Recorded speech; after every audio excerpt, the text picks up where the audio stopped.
आज आपण बघणार आहे समाजसुधारक सर्वात प्रथम आपण बघणार आहे महात्मा ज्योतिबा फुले। तर महात्मा ज्योतिबा फुले यांचा जन्म 11 एप्रिल 1827 मध्ये पुणे येथे झाला।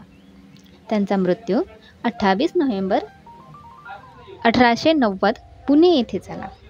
त्यांचं संपूर्ण नाव ज्योतिबा गोविंदराव फुले।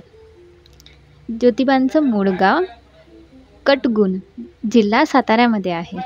त्यांचं जन्मस्थळ धनकवडी पुणे येथे आहे। त्यांचं मूळ आडनाव गोर्रे असे होते। त्यांच्या आईचे नाव चिमणाबाई, त्यांच्या आजोबांचे नाव शेरीबा, त्यांच्या पत्नींचे नाव सावित्रीबाई। उक्ती व कृती यांमध्ये एक वाक्यता असणारे थोर समाजसुधारक, समाजातील अनिष्ट रूढी परंपरांना तीव्र विरोध। ऑगस्ट 1848 मध्ये पुण्यात मुलींची पहिली शाळा सुरू केली। 1864 मध्ये पुण्यामध्ये एक पुनर्विवाह घडवून आणला। विधवा केशवपणास विरोध। स्वतःच्या घरात प्रसूतिगृह चालून अनेक अगतिक स्त्रियांचे प्राण वाचविले व अर्भकाले चालवून अनाथ बालकांचे पालनपोषण केले। 24 सप्टेंबर 1873 रोजी पुण्यात सत्यशोधक समाजाची स्थापना केली। काही काळ दीनबंधू हे वृत्तपत्र चालविले। काशीबाई नावाच्या ब्राह्मण विधवेच्या यशवंत नावाच्या मुलास दत्तक घेऊन उक्ती व कृती यांमधील एक वाक्यता सिद्ध केली। त्यानंतर आपण बघूयात त्यांच्या जीवनातील महत्त्वाच्या घटना। 1828 मध्ये ज्योतिबांच्या आईंचे निधन। 1834 ते 38 हा काळ प्राथमिक शिक्षणाचा काळ होता। 1840 मध्ये धनकवडी येथील खंडोजी नेवसे झगडे पाटील यांच्या कन्येशी विवाह। ज्योतिबाचे वय तेव्हा 13 वर्षाचे होते आणि सावित्रीबाईंचे वय फक्त 9 वर्षांचे होते।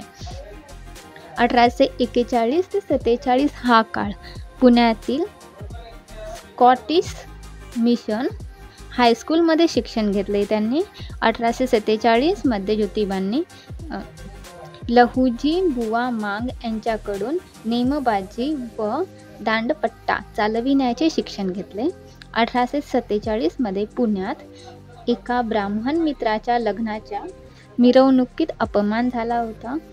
3 ऑगस्ट 1848 मध्ये पुणे येथे बुधवार पेठेतील भिडेवाड्यात मुलींची पहिली शाळा सुरू केली। 1849 मध्ये सावित्रीबाईंसह महात्मा फुल्यांनी गृहत्याग केला। 3 जुलै 1851 मध्ये आर्थिक सहाय्याअभावी बंड पडलेल्या मुलींची शाळा सदाशिव गोंडवे आणि केशव बावलेकर यांच्या मदतीने चिपळूणकर वाड्यात पुन्हा सुरू करण्यात आले। त्याच्यानंतर 1851 मध्ये पुण्यात बुधवार पेठ व रास्तापेठ येथे मुलींच्या नवीन 2 शाळा सुरू केल्या। 1852 मध्ये पुण्यामध्ये चिपळूणकरांच्या वाड्यात अस्पृश्यांच्या मुलांसाठी शाळा सुरू केली। 1852 मध्ये पुन्हा लायब्ररीची स्थापना केली। 5 फेब्रुवारी 1852 मध्ये मुलींच्या शाळांना अनुदान मिळावे म्हणून राज्यपालांना पत्र पाठविले। 16 नोव्हेंबर 1852 मध्ये महात्मा फुल्यांनी शैक्षणिक क्षेत्रात केलेल्या महत्त्वपूर्ण कार्याबद्दल मेजर कँडी यांच्या हस्ते पुण्यातील विश्रामबाग वाडा येथे जाहीर सत्कार करण्यात आला। 10 सप्टेंबर 1853 रोजी महार मांग इत्यादी लोकांस विद्या शिकवणारी मंडळी या नावाची एक संस्था स्थापन केली। 1854 मध्ये स्कॉटिश मिशनच्या शाळेत अर्धवेळ शिक्षकाची नोकरी केली। 1852 मध्ये देशातील पहिल्या रात्रशाळेची स्थापना केली। ही रात्रशाळा प्रौढांसाठी होती। 25 जुलै 1856 मध्ये पुण्यातील सनातनी ब्राह्मण लोकांनी महात्मा फुल्यांना मारण्याचा अयशस्वी प्रयत्न केला। यासाठी त्यांनी नामदेव व धोंडीबा या मारेकऱ्यांना पाठविले होते। 1860 मध्ये विधवा पुनर्विवाहाचा पुरस्कार व त्यासाठी सहाय्य केले। 1863मध्ये बालहत्या प्रतिबंधक गृहाची स्थापना केली. 1864मध्ये पुण्यातील गोखले बागेत शेनवी जातीतील पहिला पुनर्विवाह घडवून आणला. 1865मध्ये तळेगाव ढमढेरे येथे न्हाव्याच्या एका दिवसाचा संप घडवून आणला. 1868मध्ये स्वतःच्या घरचा पाण्याचा हौद अस्पृश्यांसाठी खुला केला.